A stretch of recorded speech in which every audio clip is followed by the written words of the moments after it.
The Statement of Randolph Carter by H.P. Lovecraft. I repeat to you, gentlemen, that your inquisition is fruitless.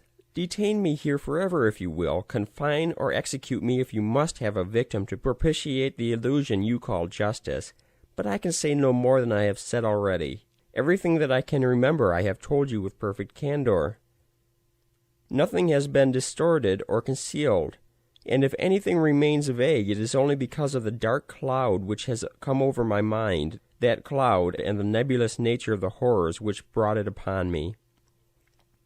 Again I say, I do not know what has become of Harley Warren, though I think, almost hope, that he is in peaceful oblivion, if there be anywhere so blessed a thing.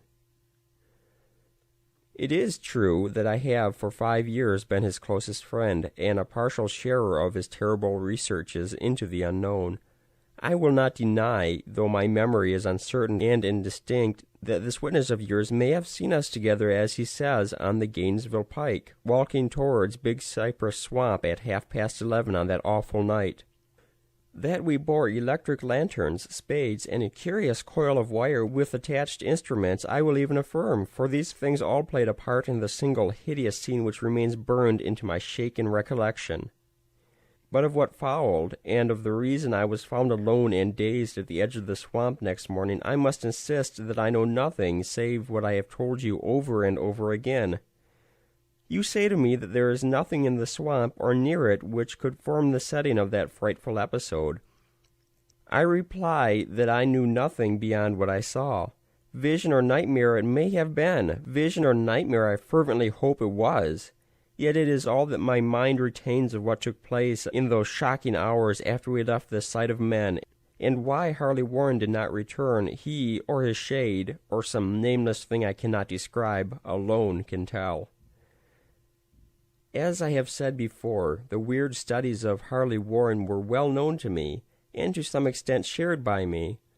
Of his vast collection of strange, rare books on forbidden subjects, I have read all that are written in the languages of which I am master, but these are few as compared with those in languages I cannot understand. Most, I believe, are in Arabic, and the fiend-inspired book which brought on the end, the book which he carried in his pocket out of the world, was written in characters whose like I never saw elsewhere. Warren would never tell me just what was in that book. As to the nature of our studies, must I say again that I no longer retain full comprehension? It seems to me rather merciful that I do not, for they were terrible studies, which I pursued more through reluctant fascination than through actual inclination. Warren always dominated me, and sometimes I feared him. I remember how I shuddered at his facial expression on the night before the awful happening, when he talked so incessantly on his theory, why certain corpses never decay, but rest firm and fat in their tombs for 1,000 years. But I do not fear him now, for I suspect that he has known horrors beyond my ken. Now I fear for him. Once more I say that I have no clear idea of our object on that night. Certainly it had much to do with something in the book which Warren carried with him, that ancient book in undecipherable characters which had come to him from India a month before. But I swear I do not know what it was that we expected to find. Your witness says he saw us at 11:30 on the Gainesville Pike, headed for Big Cypress Swamp. This is probably true, but I have no distinct memory of it. The picture seared into my soul is of one scene only, and the hour must have been long after midnight, for the waning crescent moon was high in the vaporous heavens. The place was an ancient cemetery, so ancient that I trembled at the manifold signs of immemorial years. It was in a deep, damp hollow, overgrown with rank grass, mosses, and curious creeping weeds, and filled with a vague stench which my idle fancy associated absurdly with rotting stone. On every hand were the signs of neglect and decrepitude, and I seemed haunted by the notion that Warren and I were the first living creatures to invade a lethal silence of centuries. Over the valley's rim a waning crescent moon peered through the noisome vapors that seemed to emanate from unheard-of catacombs, and by its feeble, wavering beams I could distinguish the repellent array of antique slabs, urns, cenotaphs, and mausoleum facades, all crumbling, moss-grown, and moisture-stained, and partly concealed by the gross luxuriance of the unhealthy vegetation. My first vivid impression of my own presence in this terrible necropolis concerns the act of pausing with Warren before a certain half-obliterated sepulchre, and of throwing down some burdens which we seemed to have been carrying. I now observed that I had with me an electric lantern and 2 spades, whilst my companion was supplied with a similar lantern and a portable telephone outfit. No word was uttered, for the spot and the task seemed known to us, and without delay we seized our spades and commenced to clear away the grass, weeds, and drifting earth from the flat, archaic mortuary. After uncovering the entire surface, which consisted of 3 immense granite slabs, we stepped back some distance to survey the charnel scene, and Warren appeared to make some mental calculations. Then he returned to the sepulchre, and using his spade as a lever, sought to pry up the slab laying nearest to the stony ruin, which may have been a monument in its day. He did not succeed, and motioned to me to come to his assistance. Finally, our combined strength loosened the stone, which we raised and tipped to one side. The removal of the slab revealed a black aperture, from which rushed an effluence of mesial gases so nauseous that we started back in horror. After an interval, however, we approached the pit again and found the exhalations less unbearable. Our lanterns disclosed the top of a flight of stone steps, dripping with some detestable ichor of the inner earth, and bordered by moist walls encrusted with niter. And now, for the first time, my memory records verbal discourse, Warren addressing me at length in his mellow tenor voice, a voice singularly unperturbed by our awesome surroundings. "I'm sorry I have to ask you to stay on the surface," he said, "but it would be a crime to let anyone with your frail nerves go down there. You can't imagine, even from what you have read and from what I have told you, the things I shall have to see and do. It's fiendish work, Carter, and I doubt if any man without ironclad sensibilities could ever see it through and come up alive and sane.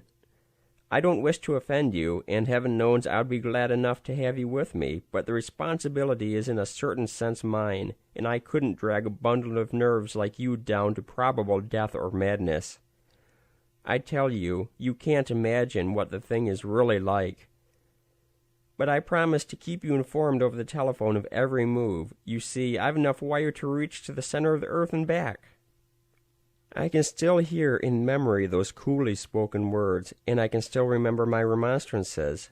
I seemed desperately anxious to accompany my friend into those sepulchral depths, yet he proved inflexibly obdurate.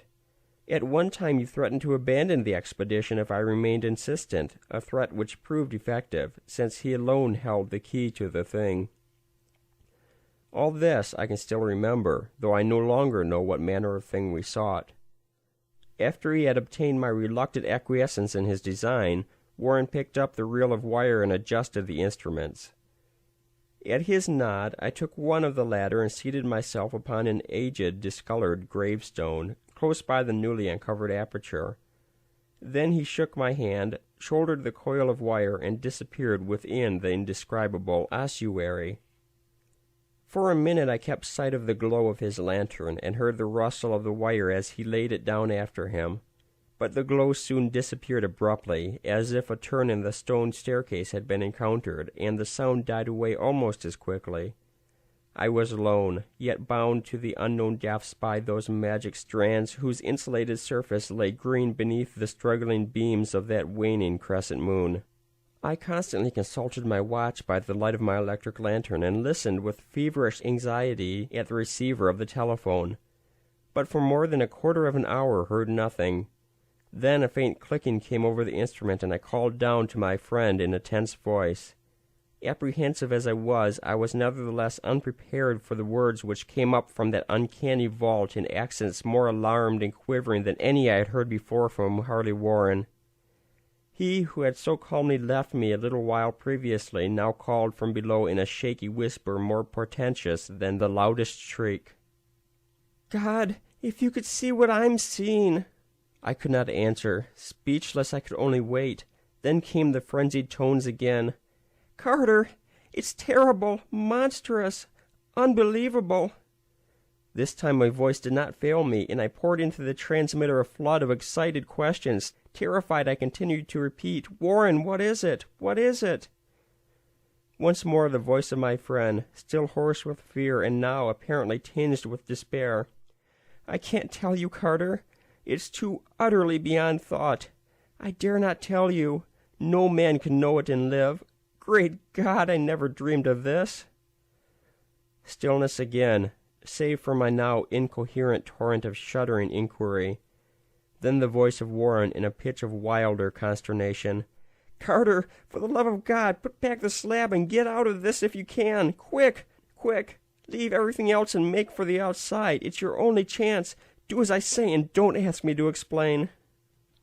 I heard, yet was able only to repeat my frantic questions. Around me were the tombs and the darkness and the shadows. Below me, some peril beyond the radius of the human imagination, but my friend was in greater danger than I, and through my fear I felt a vague resentment that he should deem me capable of deserting him under such circumstances.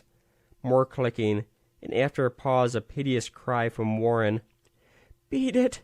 For God's sake, put back the slab and beat it, Carter!" Something in the boyish slang of my evidently stricken companion unleashed my faculties. I formed and shouted my resolution. "Warren, brace up, I'm coming down!" But at this offer, the tone of my auditor changed to a scream of utter despair. "Don't! You can't understand! It's too late, and my own fault. Put back the slab and run. There's nothing else you or anyone can do now." The tone changed again, this time acquiring a softer quality, as of hopeless resignation. Yet it remained tense through anxiety for me. "Quick, before it's too late." I tried not to heed him, tried to break through the paralysis which held me, and to fulfill my vow to rush down to his aid. But his next whisper found me still held inert in the chains of stark horror. "Carter, hurry! It's no use, you must go. Better two than one. The slab." A pause, more clicking, then the faint voice of Warren. "Nearly over now. Don't make it harder. Cover up those damn steps and run for your life. You're losing time. So long, Carter. Won't see you again." Here Warren's whisper swelled into a cry that gradually rose to a shriek fraught with all the horror of the ages. "Curse these hellish things, legions, my God! Beat it, beat it, beat it!" After that silence, I know not how many interminable eons I sat stupefied, whispering, muttering, calling, screaming into the telephone.